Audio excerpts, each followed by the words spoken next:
If you're looking for a show that has formal interviews with few things you can relate to, then this show isn't for you. This is the On the Air podcast starring you, the OTAP show. What does OTAP stand for? Well, we kind of just told you. These are informal interviews with people from all walks of life, talking about experiences you can relate to. Share in all of the laughs with real stories from real people. Find the show on iTunes, Stitcher, SoundCloud, and Android users can listen on the free Podcast Republic app. Now, get ready for this week's episode. Here's the OTAP show with your host, Corey.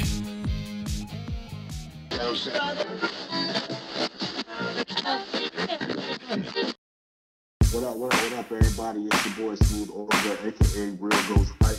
Hey, this is Nikita, aka Jakari Star. Yo, what's good? This is your boy Bob.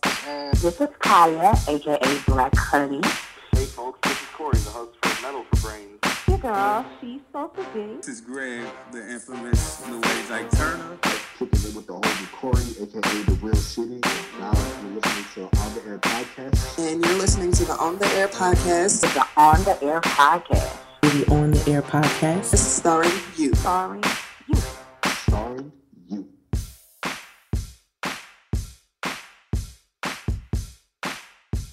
Welcome to another episode of the OTAP show. I'm your host, Corey. And this week we have, I want to go down the list. I want to go down the list of titles and the list of accolades. And let me see. We have author. You're an author. We have author, podcaster, social worker, award-winning activist. We have Miss Feminista Jones on the line. How you doing? I am doing well, and I like to point out that I hate when people read my bio before I do things. I'm just like, good God, it's so pretentious.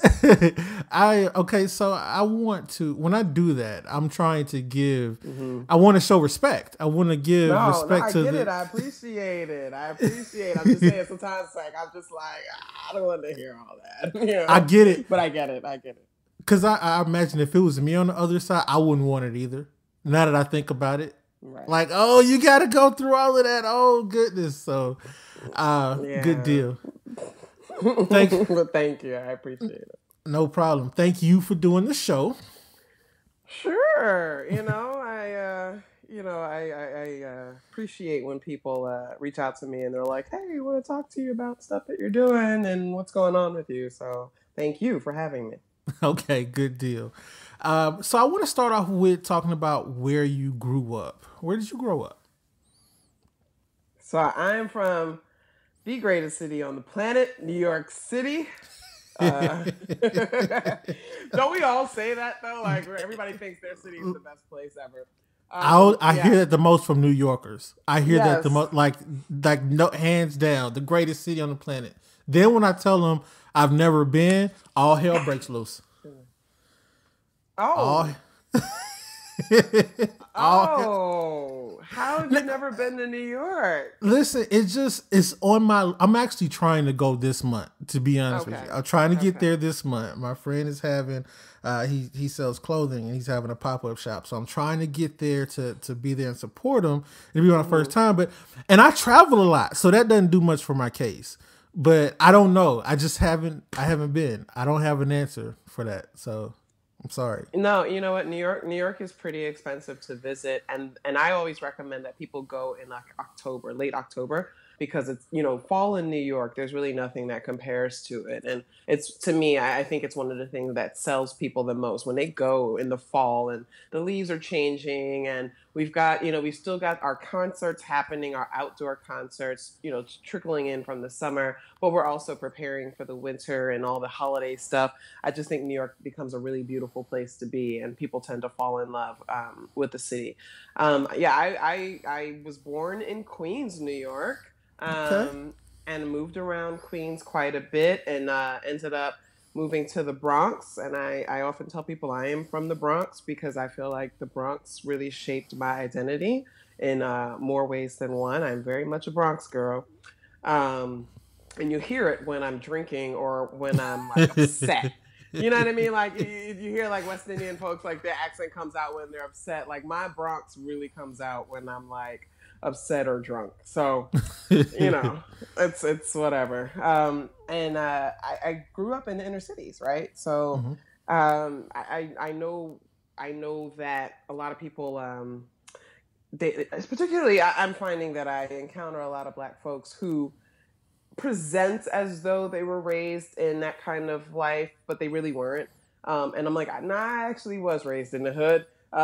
You know, and, suburb ass dudes. Right. They like suburb folks or like right outside the city limit and you came on the weekends. That's not the same thing. That's not like waking up every day and dodging the damn window because you don't know if niggas are shooting or whatever. Like right. you know that you came in the city when there wasn't no traffic. Fuck is you talking about? Right. You ain't never got a lick of dust on your Timberlands, but you repping the locks. That's just odd. Yeah, so I tell people, you know, particularly when I talk about you know, how hip hop influenced me, right? I talk about Queens and the Bronx in that context because many of the artists that I loved early on were from Queens, like A Tribe Called Quest and Salt and Pepper and things like that. But at the same time, you know, the Bronx is the birthplace of hip hop. So, you know, I talk about the two in context. But that was me. I moved around a lot. You know, my parents got divorced when I was really young. They were kind of forced to be married because our families were kind of close and on the same and you know, they was getting high and fucking and then here I come and my dad ain't never met a condom that was his friend. So shit. He got like 3 kids by 3 different women. My father is a Black man. Like it's real. Like he's telling me he ain't a brother.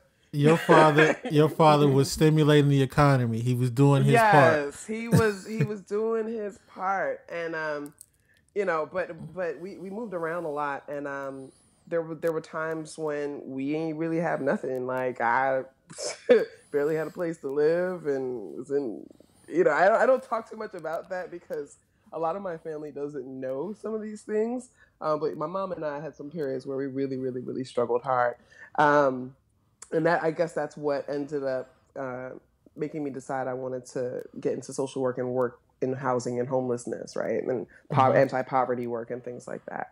But yeah, I did that. I went to public school first.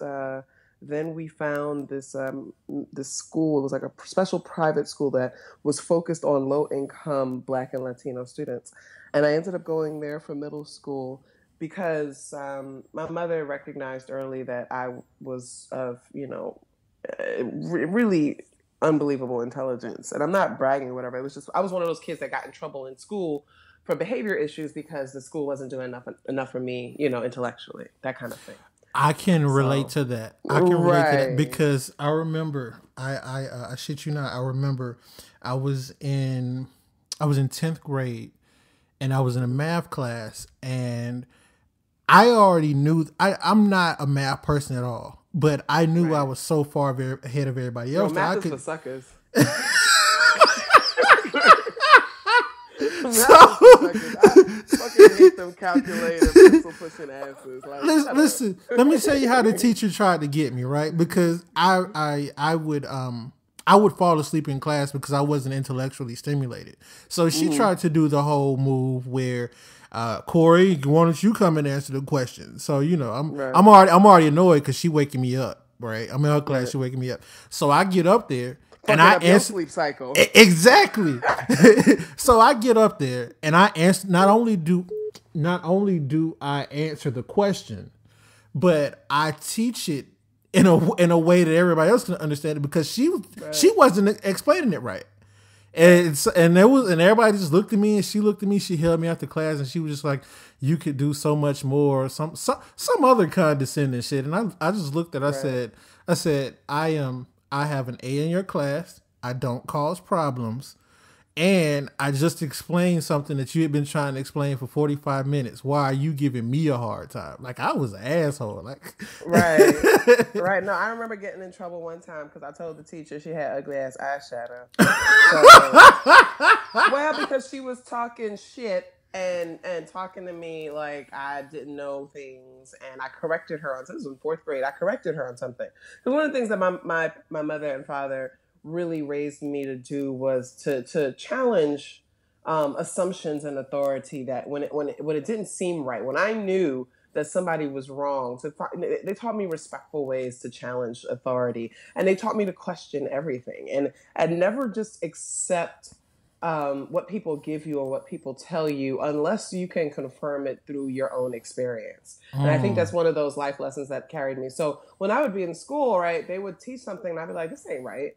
And, either I'd go home and ask my mom and we'd read about it or look it up or whatever. Back then we had the Encyclopedia Britannica, but we ain't have like J or X or, B. We had a couple of them because we couldn't afford the whole thing, right? So the ones that set was expensive. Listen, that please. So the ones we had, we would look at stuff or whatever, and I would be right, and I'd go back to my teacher and say, well, this is what I found, and they'd be mad. So one day I just told her that her fucking eyeshadow was ugly as shit, and that people were over it, and she needed to try something else. And I recommended Avon. I guess she was upset. Maybe I should have said Mary Kay. I don't know.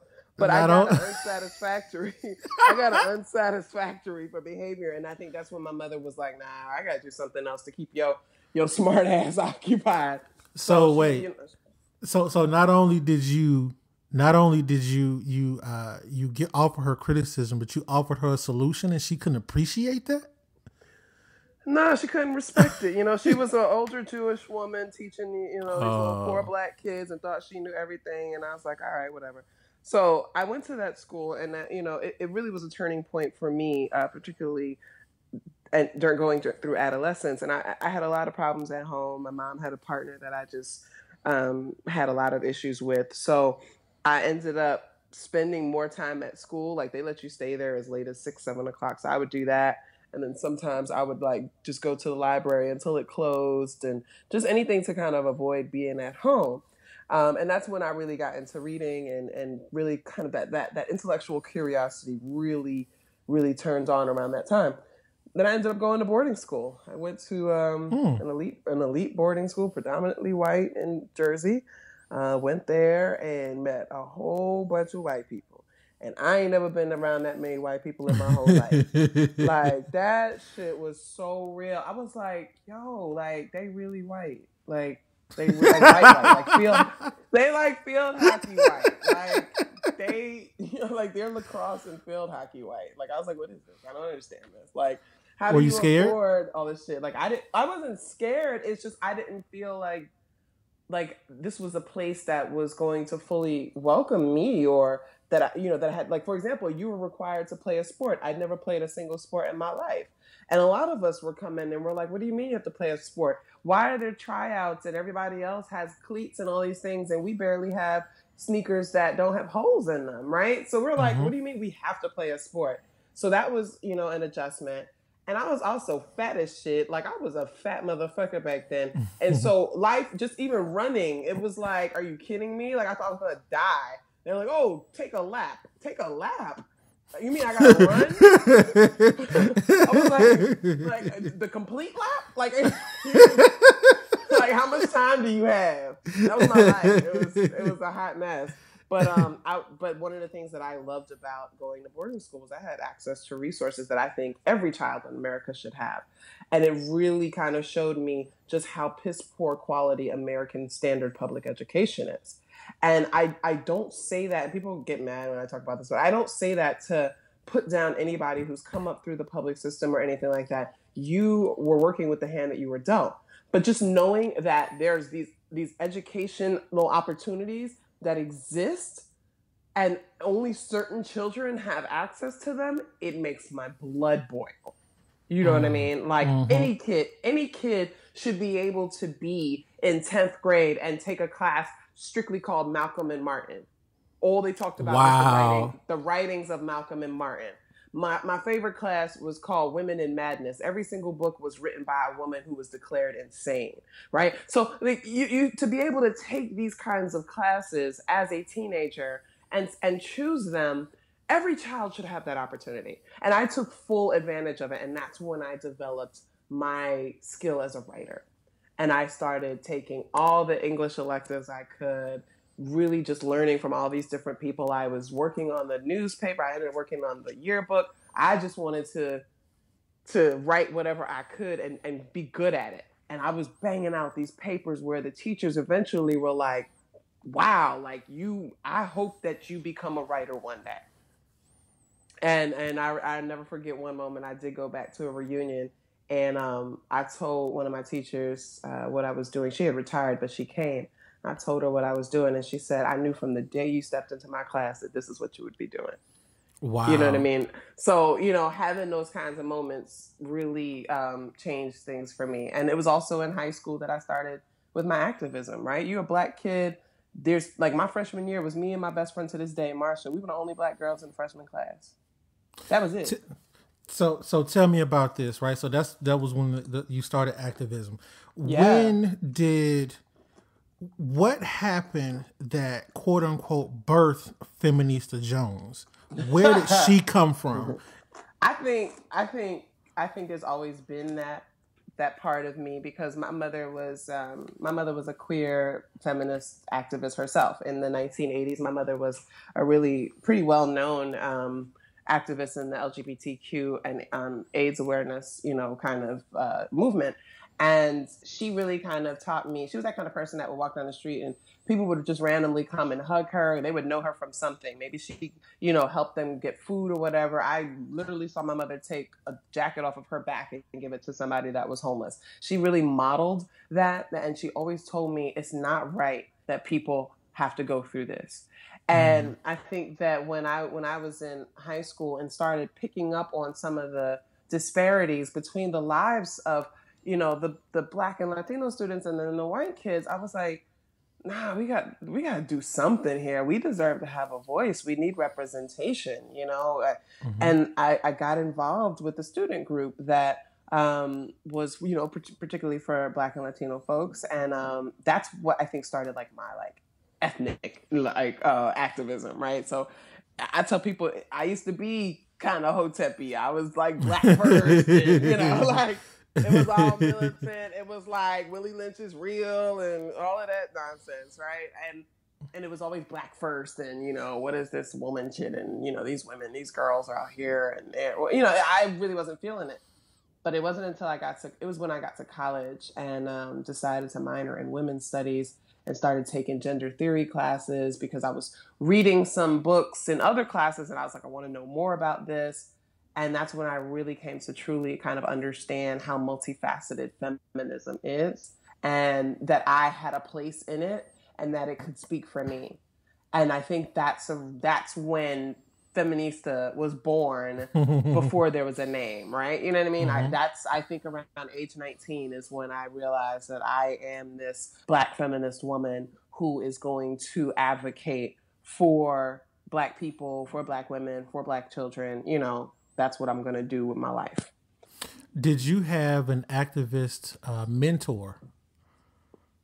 Oh gosh, I have so many, and I'm still connected to them to this day. I would say several of my professors. So when I went to the University of Pennsylvania, and one of the things I like about that school is that I think it has it's a breeding ground for activism, because I think a lot of the professors are activists in their own right. And you have Dr. Barbara Savage. You've got James Peterson, who's actually I think he's still at Lehigh now, but he was there doing his doctoral work, and he really got me into understanding hip hop as revolutionary, right?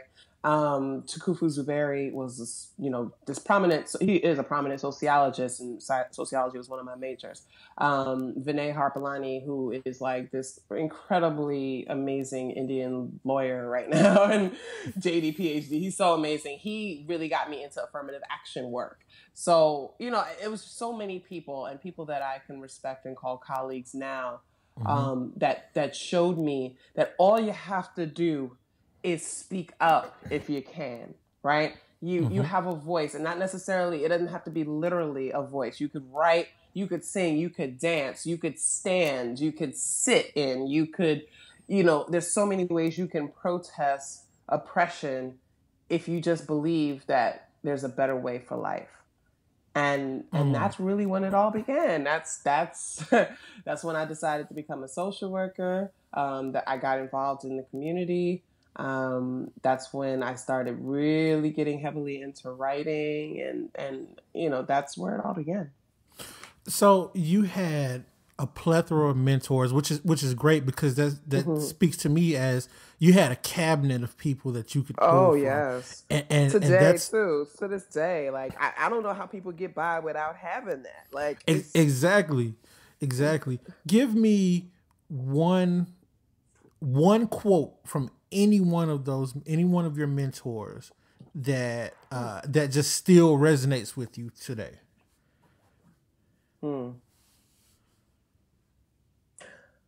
My greatest writing mentor handed a paper back to me in undergrad and said, "I wish I wrote this myself."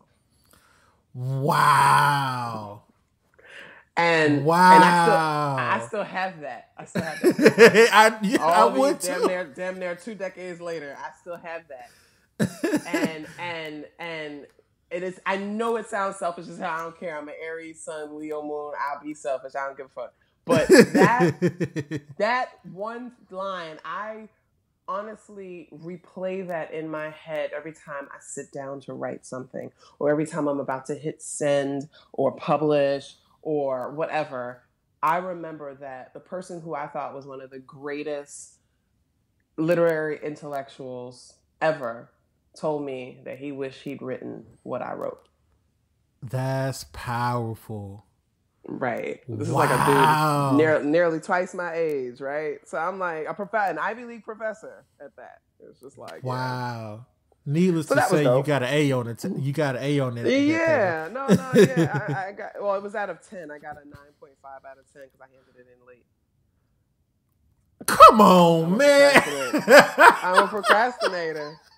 That's one thing people know. A lot of people may not know about me is when people ask me for writing advice, they're like, how do you write and blah, blah, blah. I'm like, yo, don't ever ask me for writing advice because I'm the worst person ever. I'm a huge procrastinator and I wait till the last minute and I'll be like, here, take it, whatever, go.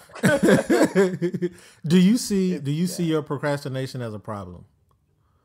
No. Because I get it done now. So it's only a problem when so as I've gotten more into Feminista Jones, right, and all the stuff that I'm doing and all the projects and things that I'm working on, it becomes an issue because I find that it's not so much procrastination so much as it's putting off things because I'm trying to prioritize other things and when everything is equally important.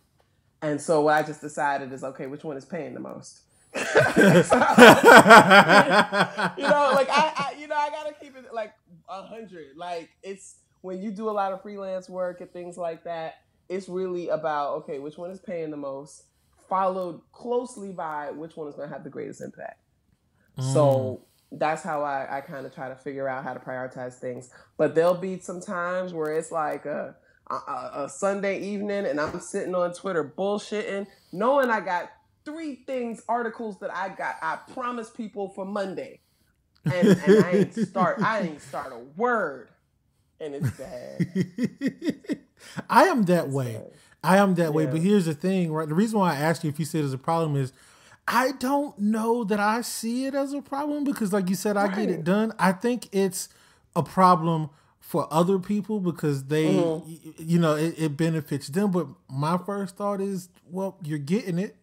Mm-hmm. So okay, cool. So I'm not by myself in that, and I don't feel like such an asshole. And the other thing is that I'm really fucking fantastic at what I do. So it's going to be amazing, whatever it is that I produce. So whether or not I get it, I sit over 2 days, and some people are like, I've been working on this piece for a week. Man, listen, if it takes me more than 2 hours to write something, I'm spending too much time on it. And I know it's going to be fantastic. So I try to tell people all the time, be confident in what you're good at. If you're passionate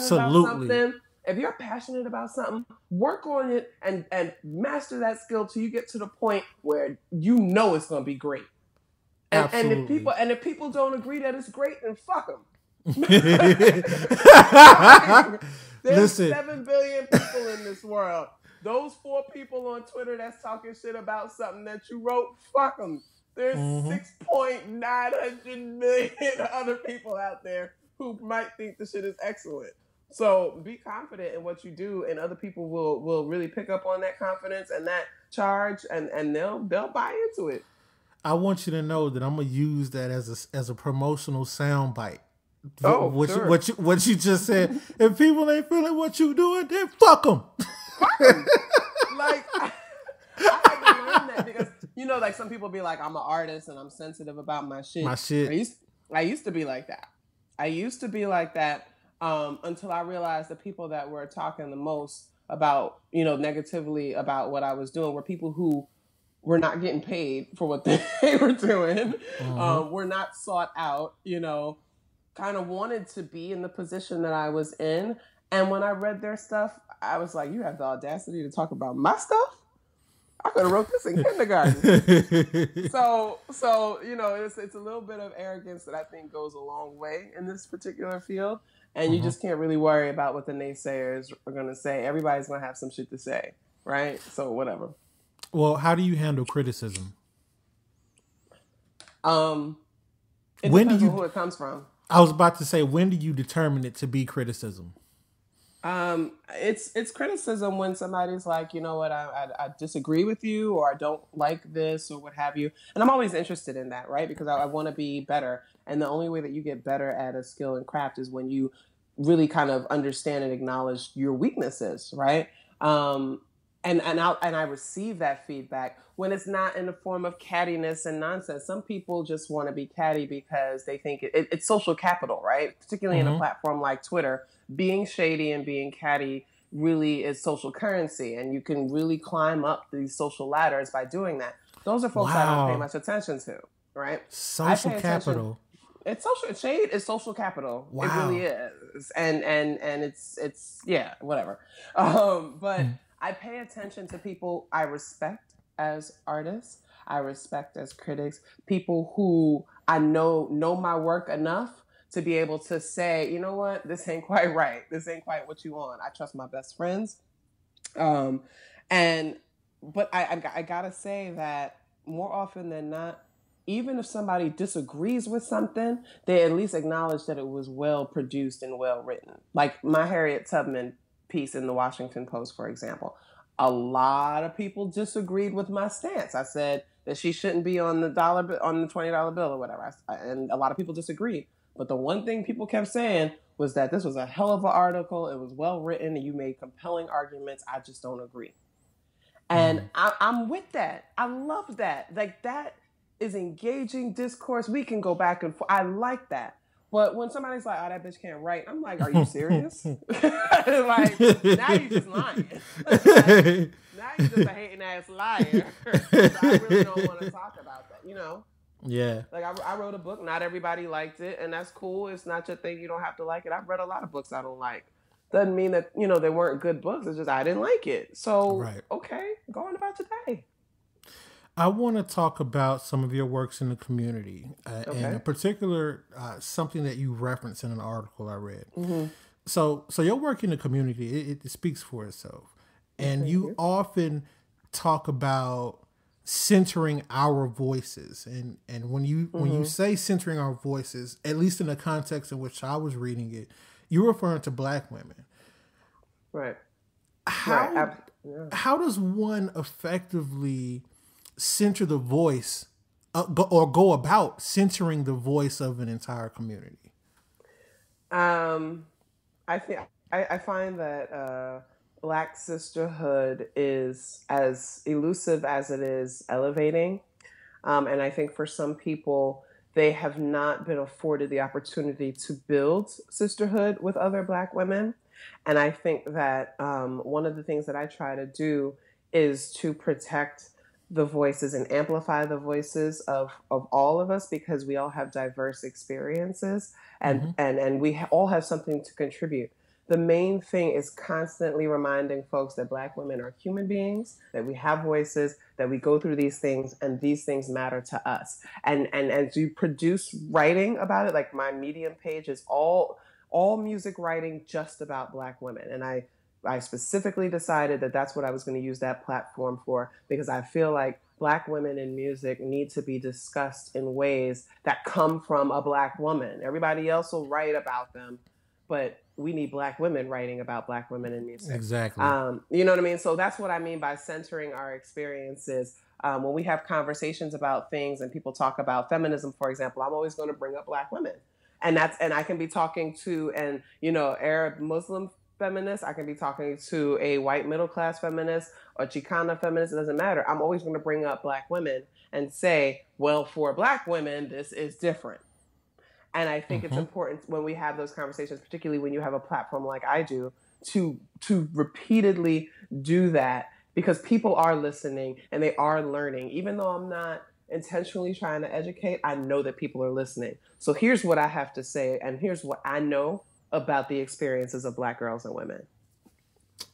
So let's talk about, you mentioned about that Black women are human, and you know, there's like this, what feels to be, not even what feels to be, I see it all the time, this constant belittling and dehumanizing of Black women, which it burns me to the core.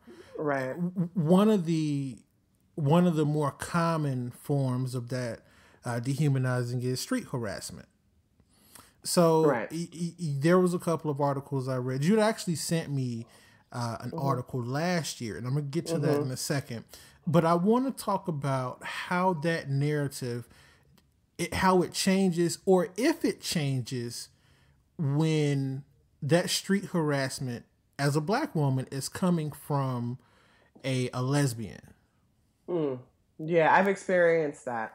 And what I found in my experiences with lesbians who have harassed me, it's been mostly like kind of like butch lesbians and stud lesbians who internalize patriarchal standards in their efforts to present and represent, I guess, what feels comfortable for them, you know, in that particular manifestation of their gender. They absorb a lot of the patriarchal bullshit just as everyone else does, right? So sometimes they go out of their way to perform that more masculine side of themselves. And what they buy into is what society says, this is what it means to be a man. It means hollering at women on the street. It means performing masculinity in these ways. And I think that there are some who unfortunately embrace that. And I think that you see in a number of relationships that are like same sex or same gender, where one person, you know, kind of manifests a more feminine and one person manifests a more masculine, almost mimicking, you know, opposite sex, opposite gender, or, you know, different gendered relationships. I think it's hard to escape that, right? Because patriarchy is everywhere. Sexism is everywhere, just like racism is everywhere. And it's so almost instinctive for us to pick a side, that when a genderqueer person exists or a transgender person exists, they throw a wrench in everything we think we understand about gender and norms. So when I've experienced street harassment from lesbians, I receive it and treat it the same way as it comes from men. And, you know, like I said, I referenced earlier, my mother's partner was rather abusive towards me, and she was a woman. And that, it put me on edge, and I'm like, I don't accept this shit from nobody.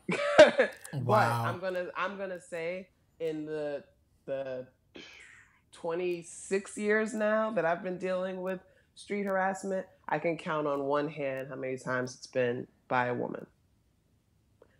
Versus we're talking thousands of times that it's been by men. I want to reference something about that that you spoke about in an article. You were talking to, I can't remember the interviewer's name, but he was saying how he didn't know whether or not he'd experienced or seen street harassment, whereas you're saying this shit happens more times than you can count. And your response is golden. And I want to read this for my listeners because there's a takeaway from it. When he said that, you went on to say, we're so used to first you said, I'm pretty sure you have witnessed it. And then you went on to say, we're so used to seeing these dynamics where a man is approaching a woman and is being somewhat insistent about it. And we see women kind of smiling. Women have been socialized to believe the same thing, that you're supposed to be nice to the guy who's doing this. And even if you don't like it, you're supposed to appear that you do. So what you may have seen is a guy walking alongside a woman and talking. You may have seen her smiling, but for all you know, he may have been saying some really aggressive things to her, but you didn't hear it because you walked right by. That visual, and as soon as I read that, I thought about it. And you're absolutely right. There have been times when I've walked by what to me appeared to be a couple. And, you know, and in retrospect, it could have just been someone harassing her that was just walking next to her talking. And while he's, you know, talking to her and he's smiling, but you don't know what's being said. And she's smiling because, you know, that's the way she's been socialized. But he could have been saying he could have really been in that moment dehumanizing her, and she's just trying to get out of it alive. Right. Wow. Right. It's survival, right? So for women, pleasantry is a method of survival, right? And that's also playing into the so-called feminine, because when you step outside of that feminine, then you pose a challenge. You know, you pose almost a masculine challenge. So for me, I'm 6 feet tall. And I have to be very mindful of that because I'm seeing eye to eye, or I'm taller than most of the guys that do that. So I know that on some level I have a bit of body privilege because some of them are scared by how large I am. But I also know that when I step outside of the coy, dainty, smiling feminine, when I'm like, what the fuck are you looking at? They kind of like charge up like they about to box. Because they're seeing me now as somebody who might actually whoop their ass. And so it changes the dynamic, right? But I try to tell people all the time, listen, you know, it's not because people get really obtuse. And I just think that, again, I think that the simplistic thinking is really a result of America trying to just totally squash our intellect. But people get so simple, oh, we can't talk to you now. And it's like, you know what? If you're going to respond that way, no, I don't want you talking to me because you're a motherfucking stupid piece of shit. But it's not that people can't talk to people. It's that you don't know how to because you, as a man, have not necessarily been socialized to approach a woman as being a human being rather than an object for you to possess. So even when you talk to her, you're not talking to her as you would your homie or a friend or a family member or someone that you respect and you respect their humanity. You're talking to her as though she's some kind of acquisition. And if you would change that, then maybe you wouldn't come off as such a jerk in public spaces. And the thing is that a lot of them don't recognize how annoying it is. And it's like, okay, so you're so self-centered that you think you're the only guy that tried to holler at this woman today. When the truth is you could have been number 5 or number 10 in the last hour, and she's just tired. All she's trying to do is get home from school or get home from work. She's trying to get home in time to watch Scandal. She got her wine. She got some leftover food. She just wants to get home, but she can't even walk down the street without, hey, girl, hey, baby, damn, you fine. Look at that ass. Oh, my God. Like, oh, where's your man at? Why he let you walk in alone? And, oh, you know, can I put a baby in you? Like, why we got to hear that all the time? And people are like, oh, that's just how men are. Well, if that's just how men are, then I caution all women to run as far as possible. Because if men are accepting that that's how men are, then that says that you have very low self-esteem and you have a very low bar for what it means to be a man in this world. Exactly. You know what I'm saying? And it's a performance of manhood. And I often talk, if people follow my tweets, it's often performance. And that's why when you see large groups, one of the reasons why women don't like walking past large groups of guys is because they can almost guarantee that one of them is going to feel the need to perform manhood in front of his friends. And he's going to use her as the method to do so. And if he's ever been teased or had his sexuality questioned, he's probably going to be more aggressive about it because he's got to prove to his boys that he's not gay. And that's what we see happening with that. And then you have the disenfranchisement, right? So street harassment tends to happen the most, and I'm going to put the shit out there. It tends to happen the most among lower class men. And a lot of that is directly connected to, one, they ain't got shit else to do but be on the corner or at the gas station or hanging out on the street to harass women as they walk by.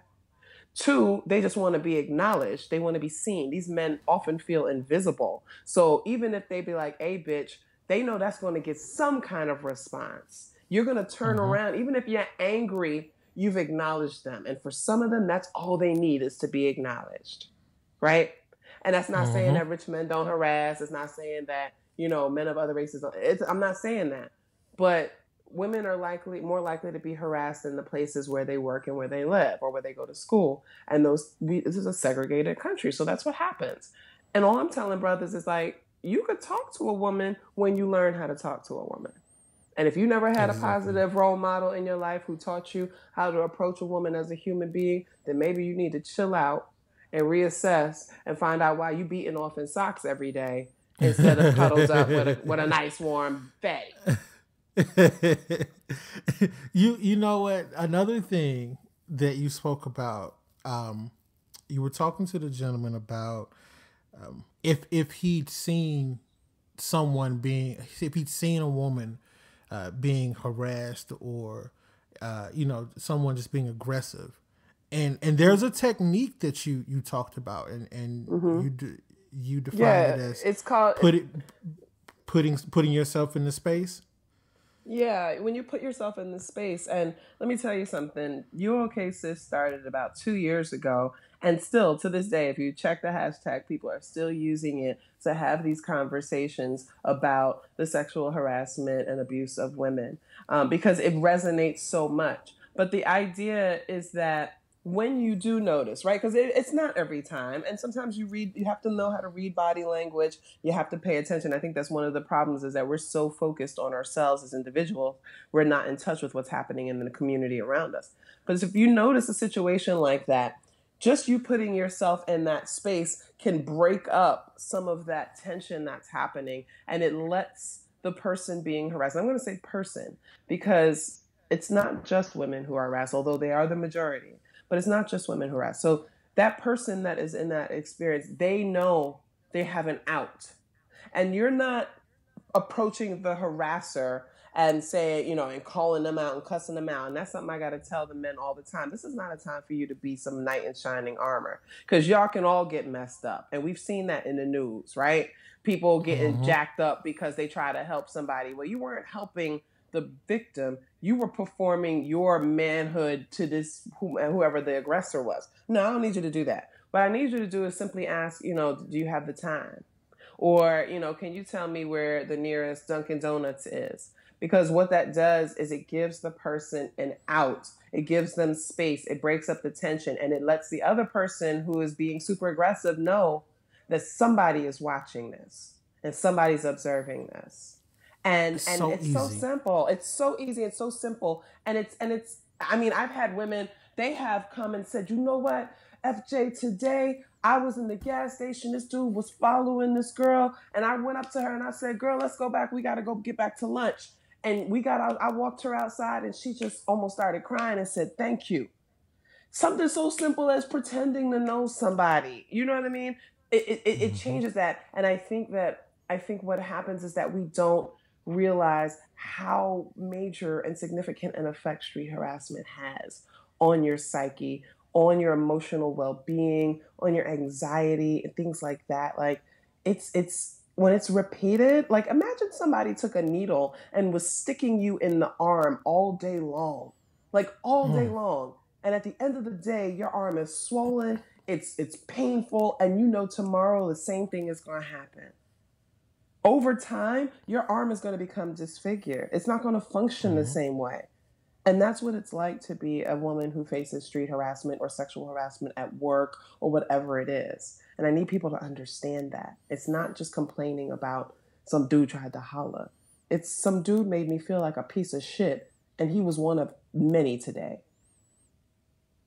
So that's why we have it. And it provides a supportive space. Women can go on there. They use the hashtag. I've seen other women offer, support and, I'm sorry that happened to you. Because sometimes we just want to know that we're not alone in that. I've seen women use it as a safety tool. They were like, listen, I'm hiding in this bush right now. I'm just checking in with y'all. I'm going to let y'all know when I get home. And I'm not even lying. Like somebody was talking about, I'm hiding in the bush.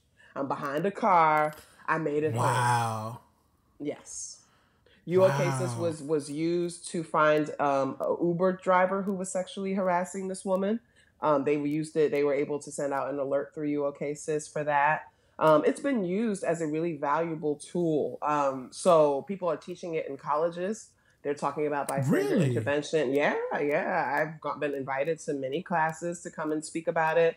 Many colleges to come talk about it as a tool for a safety tool and how to encourage bystander intervention. It really works. And I'm not saying it's a whole brand new idea, but it's one that we really need to amplify and use as a way to kind of cut through some of this. How does that make you feel that, you led the charge with this, which started out as a hashtag? It's more than a movement. It's being taught in colleges. How do you feel about that? How do I say this without sounding really bad? But I kind of expected it. I say that I expected it because, listen, there's some powerful stuff that's happening, and not just from me, from other folks. I remember solidarity is for white women, right? They were teaching that in schools. They were writing dissertations about that. People have written dissertations about UOCasis. I have been interviewed for at least 10 to 15 dissertations over the last 3 to 4 years. When you create something meaningful, people want to learn, they want to study, they want to share. And I kind of knew that was going to happen. I think what I'm most geeked about is that people teach my book in college. and my book is pure smut, but it makes college syllabi. Like I've had 2 college classes. One was a grad level course and another was an undergraduate course, and they used my book for that. And the funniest thing, I tweeted about this when I was in grad school getting my second master's. I was taking a class on social policy and women and things like that, and one of my articles was on the syllabus, and I didn't tell the teacher until after. Wow! And now she and I are colleagues. We're close colleagues. We work together now on different projects or whatever. But I think she kind of sensed it when I was really familiar with it. But to see my own article on a syllabus in the class I was taking. I think that might be one of the top 5 moments of my life. Time out. Wait a minute. Yes, that is a win. Yo, can you imagine? I can imagine how I would be if I went into class and I saw one of the articles I needed to read was some shit that I already wrote. What? Yeah. And it was pretty awesome because, it was one of the first published pieces that I had, and I didn't particularly think it was all that profound.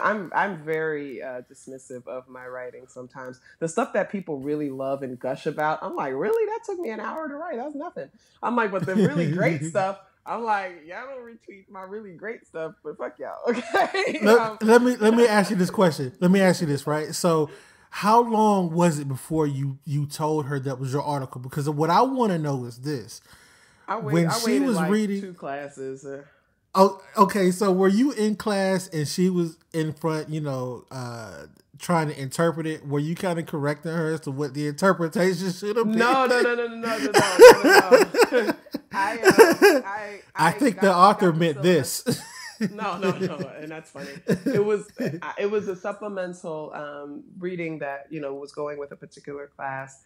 And at first I was like, do I tell her? I was talking to my friends. And then in the second class, I kind of went to her after the class and was kind of like, so hi, I'm Feminista Jones. She was like, I know you look familiar. And I was like, and I noticed that you're teaching my article. She was like, do you want to lead the class that day? And I was like, no, I'm good. But it's that kind of thing because a while back I always said, I want my writing to be taught in college courses. And here it is now. Nearly every semester for the last 2 years, someone somewhere in this country or overseas was teaching something of mine in a college class. So that's pretty awesome. That is amazing. And it lets me feel like I'm doing something. That's you know amazing. what I mean? Thank you. I appreciate it. I think more so it's just that my writing is resonating with people in ways that are meaningful. And that, as a writer, that's all you ever want. You just want to be able to connect with an audience and have people just kind of just feel you on it. You know what I mean? So that's pretty awesome, That is dope. What do you think is the biggest misconception about feminists? Oh God, that we hate men. Well, I will be the first to advocate on the love for men that feminists have.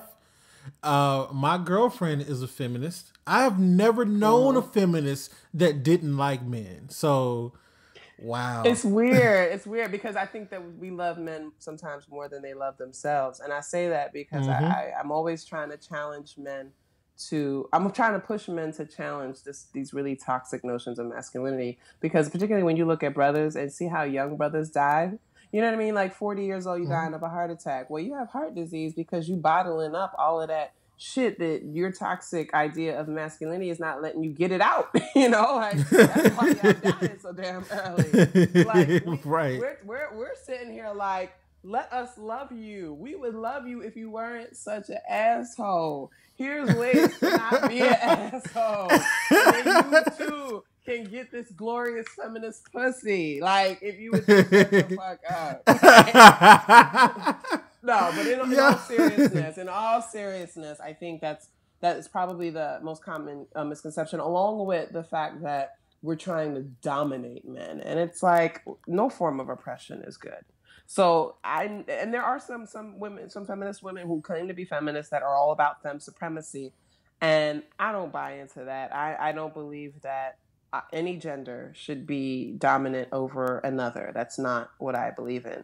I believe in, and I don't even believe in equality because I have issues with the words equality because it's still framing one person as a standard and the other is trying to be equal to that person. I am an advocate for all people having equal access, equal opportunity, equal support, and, you know, just the freedom to make choices about your own life without all these impediments, right? Without all these kinds of things. Well, you can't do that because you're a girl, or you can't do that because you're black, or I'm not going to let you do that because you're a girl. I'm not going to let you do that because you're black.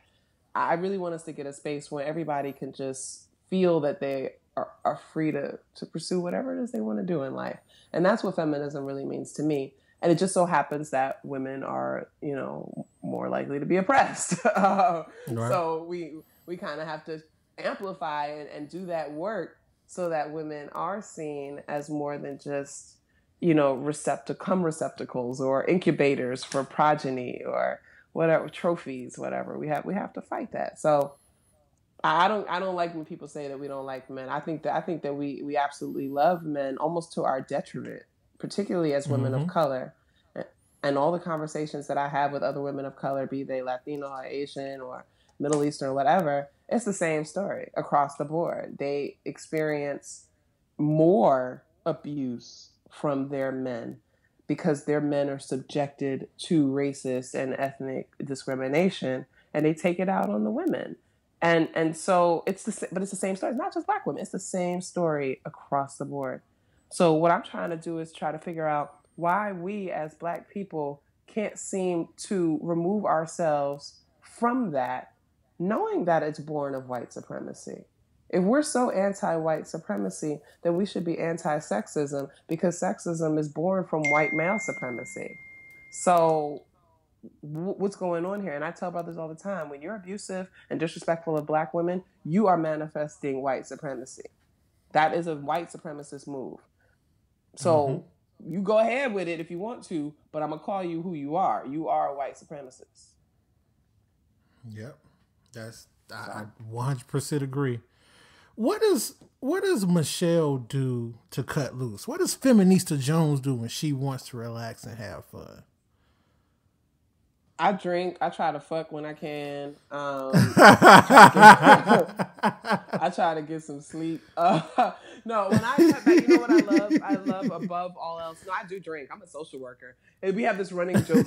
Some social workers. It's like, you don't ask a social worker, you know, do you drink? You ask a social worker, what do you drink? That was going to be my next question. Question. What do you drink? What's your drink? These days, my favorite drink that I've been ordering at the bar has been a bourbon sunrise or a whiskey sour with a green tea whiskey sour, which I discovered here in Philadelphia. It's absolutely delicious. But I do love like the bourbon whiskey kind of thing as a base. I appreciate that. I'm a grown ass woman, you know what I mean? I love to dance, and that's something that a lot of people may not know about me. I have been twinkle toes since I was in a diaper. So you take me to a party where they are spinning the best of Stevie Wonder or the best of Prince or Michael Jackson. I'm going to dance all night long in the middle of the floor, and I'm going to lose myself there. And my close friends know that because they're the ones who go with me. But that's what I love to dance. I love to bowl because I'm horrible at it. Sometimes I think it's important to do things that you suck at just to keep you humble for yourself, though, not for anybody else. You don't need to be humble for anybody else. Yeah, of course. But I just go and remind myself that I suck at bowling, but I enjoy it so much. But you have to understand, I don't have a lot of free time. Even as we're doing this, like I'm working on my hair, I'm like reading emails. Like it's I don't have a lot of free time, and I think if there's anything that I could change about being Feminista Jones is that I wish I had more time to myself. A couple of things before we get you out of here. So you like to dance. I want you to sing the hook of your song that makes you jump up and dance. Oh gosh. Let's see. What'll make me jump up and dance? You got to sing the hook. Good. Once you back that ass up. You back that ass up. Call me Big Daddy when you back that ass up. Girl, who is you playing with? There's no way that song is playing. And I am not jumping out of whatever seat I'm in to do whatever I can to shake my ass. So I love that. Yeah. All right. So let's before I get you out of here, I want to have some fun with you. We've been having fun, but I want to have like some real fun with you. Okay. I am going to read back to you some of your tweets. Oh no. Oh, no. Because you tweeted these, and I am certain that you never thought that you were going to have to hear these again. So, can we end the show now? Now you want to end the show? Oh, okay. All right, now you want to do it. I'm going to read a few of them. All right. No, go ahead. You know what? If I tweeted it, I'll say this, though. And this is in all seriousness. This is all seriousness. Okay. There's a lot of things that I tweeted years ago that are incredibly offensive and that I shouldn't have. And now when I look back on it, or when somebody brings up a tweet from like 2012 or whatever, I cringe because I'm like, oh man, I was an asshole back then, or I was really ignorant. And I gotta credit the people I've engaged with on Twitter who have helped me grow as a person. So I know now, the value of how important it is to be mindful of what I tweet, but at the same time still be true to myself. And I was being true to myself back then. I was ignorant, right? But now I just try to do and be better. So I just wanted to put that out there. I know that that's something that comes up every now and then, and I want people to know that I'm not proud of those things. So that's a very good disclaimer. I can tell you that none of that is what I'm about to read. No, this is fine, all. These are all maybe like a year ago. Some of these are a year ago at the most. We got it. Go ahead. They are. You describe yourself as the sex positive feminist. So these are sex positive tweets. Oh gosh, yes. So and I'm gonna say the date so if people want to go back and believe, so they know I'm not making this up. You asked the question. You said you can only have one sexual position for the rest of your life, missionary or doggy style. Which do you choose? And you went on to answer yourself. I'm gonna say doggy style, cause I can do more with work. Would you say I could do more work with the throwback, and I don't want to always have to look at you in the face. This is very true. That still holds true. Because I don't think dudes realize how fucking ugly they look sometimes. And that'll throw my whole like, y'all be making faces. I'll be like, is you possessed? Like, do I have to get an exorcist today? I'm just trying to come. So I don't be wanting it. And then if it's like not particularly the person you want to be having sex with at that time and you just pretending, I don't need to see a face. Okay. All right. Let's see. Gotta clench the pussy when he is coming to. Make his eyes roll back and make him pray and curse at the same time. This was December 18th, 2015. That's essential. I'm just trying to help the sisters. I got a lot of young sisters following me who are looking for some guidance. I'm just trying to help. Okay. All right. Let me see. Let me find another one. I love these response ones, right? Mm-hmm. So the dude says, "Wow, you sound really angry. Maybe you should do something about that." And you respond, "Waiting for your dad to come over so I can ride him until I come. Then when he pays my cable bill, I'll be happy." Yes, that's true. I mean, like, I don't understand how these dudes talk so reckless to me when their dad be in my texts. Like, maybe if your dad would give you my number and you had direct access, you wouldn't be so fucking mad all the time. All right, I got a couple more. This is fun. Let's see. Let me see. What was the order? Is it? All right, so I'll just start here. You said, "But act brand new and remain limited in your feminism if you wanna. We'll do the work for you, and when you come, shout my name in gratitude." Yes, because when I first came out, I was using knob slobbing feminism, and I was being very tongue in cheek in my sex positivity, and I'm like, don't act like feminist women, don't enjoy sucking dick. We do, and I use that as a platform to really talk about, your body autonomy and sexual agency. And I'm like, for those women that come in, I guess the young folks call them pick me Twitter or whatever, they come and they want to say, well, that's not my feminism. It's too sexual or whatever. And you hoes this and you hoes that. And I'm like, okay, but the reason that you're able to have sex with the person you choose is because of feminism, because your father didn't sell you to somebody. You got the right to choose who you're having sex with. So when you come and you get in that really great sex, you owe me a lot of gratitude, because I'm going to keep doing this work for you. Look, it looks like on December 18th, 2015, you were on a roll, because you said, "Ever make a dude come so many times in one night, all he can do is shoot dust? He'd be like, 'What have you done to me? I can't come no more.' And you be that like, just happened. Well, if you wasn't ready for that, what you came here for, you said that too." Yeah, like, no, so that had just happened. So, I really do enjoy sex. I do think that I'm a really great sexual partner, and I do enjoy kind of turning people out a bit. And so it is a bit of pride I beam when I can get a dude to come at least 5 times in a night. That's just something that's a goal for me. So, I pat myself on the back a little bit. So here's the last one. You ever know, speaking of wanting to make dudes come 5 times, I completely understand. If this is what you're doing, I completely understand this tweet you just did. Y'all ever notice dudes be mad clingy after a nut? They want to share their hopes and dreams with you. You just made a dude come like 18 times. What the fuck? I mean, don't you have a home to go to? Like, a diary that you want to write these dreams? Like, why you gotta share with me? I gotta go to work in the morning. Like, can I get some rest, please? I just obviously put in some work. I'm tired too. No, look, when I was a younger person and out there in the world doing unholy things, there would be some times when, and I think this is part of my Aries nature where I just didn't give a damn, but there would be some times where, men they think that it was like the best thing ever, and I wasn't interested in seeing them again, and they just kind of wouldn't let go. And it was just like, dude, come on, like, just read the signs. I'm telling you, I'm not going to see you anymore. Why are you showing up at parties that I'm at? Why are you, this is odd. This is not normal behavior.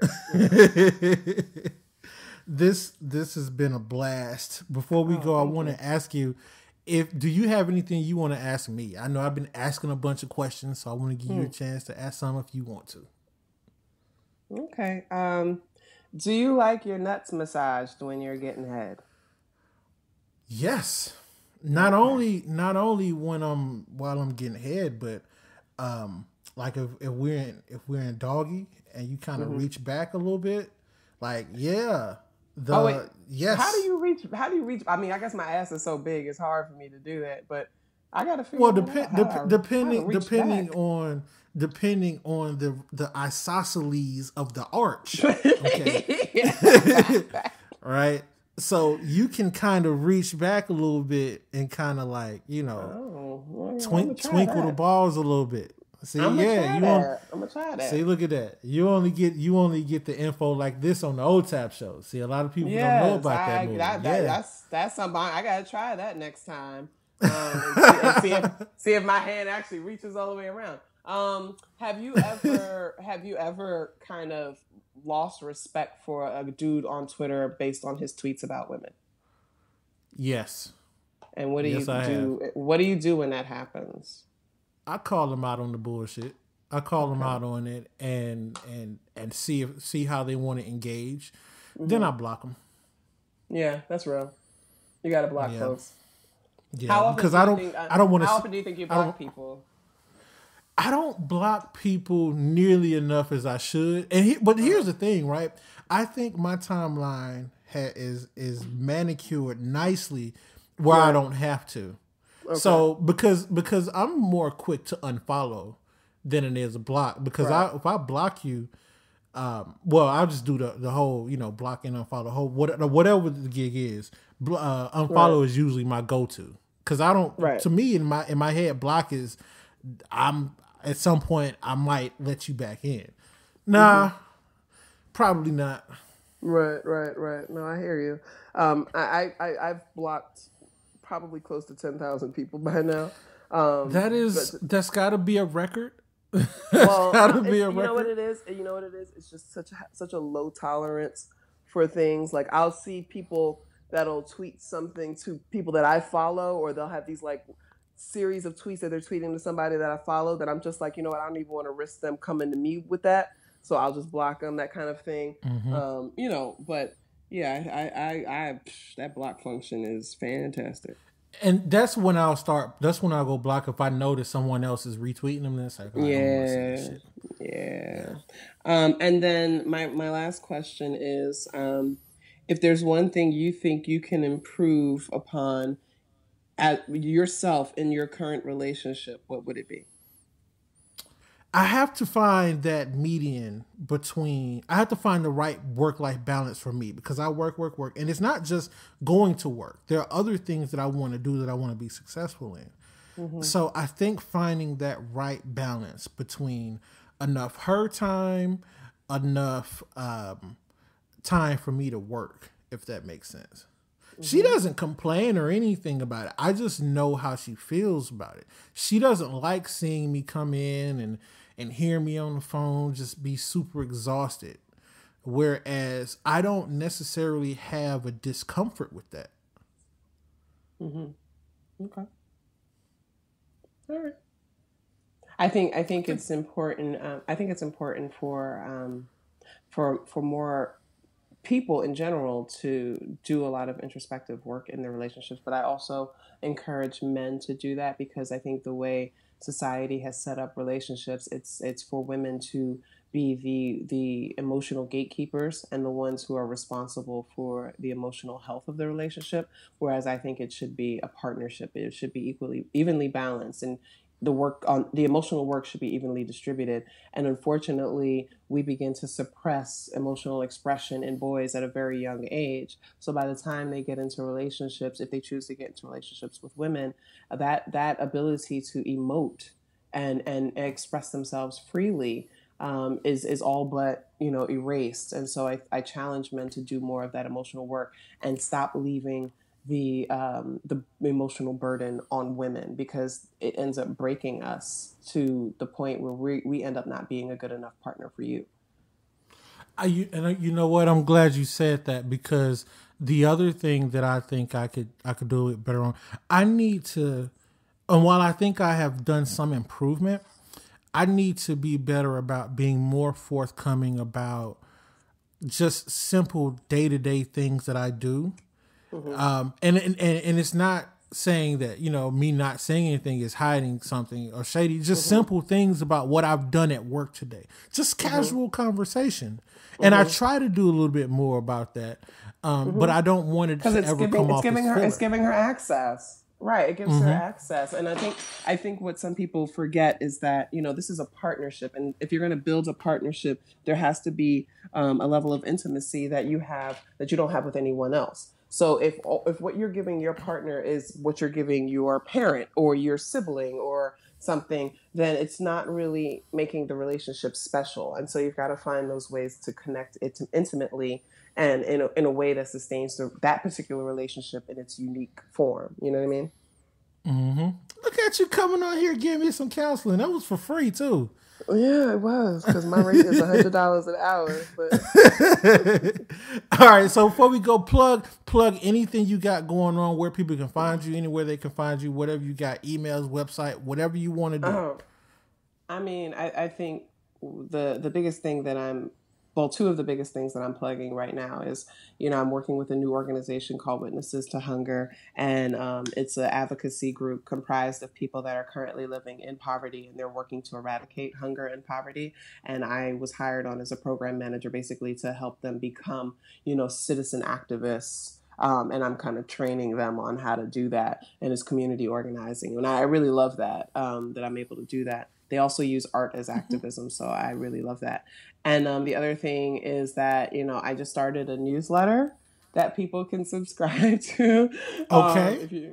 If you follow me on Twitter, because I found that a lot of people were like, oh, so where are you going to be, speaking? What's your last thing that you've written? Or, people that are new to me, they don't realize that I have over 400 published pieces online. They don't know that I have a book that's been selling for 2 years. They don't know these things. So I decided to start a newsletter, and it's called The Purple Loop. And you're going to stay inside the purple loop, and purple's my favorite color. And I hope that people do that. I am doing this podcast through the Bumpers app, which is really these mini podcasts of 2 to 6 minutes long. And I'm doing those every week now. And it's called Give Me Freedom or Give Me Face. And I'm talking about like the beauty of feminist rebellion. So I'm talking everything from police brutality of women to the aesthetic representation of fat women, and all kind of just fun things that just come to my head. So yeah, I mean, I'm constantly working on stuff. I'm constantly trying to stay connected to the community and do community work while also pursuing my writing passion. I just released a piece today about how Black women. It's called Music's Big Fat Lie, and it's explores the denial of sexual agency for larger Black women who are artists, so like musical artists. So I'm talking about Missy, Queen Latifah, Bessie Smith, Ma Rainey, Aretha Franklin, things like that. Women who were very, very sexual in their music, but we try to deny that they are sexual beings because they're fat. So where can they go? That's that kind of stuff. So where can the people my go? Medium page, you can find that.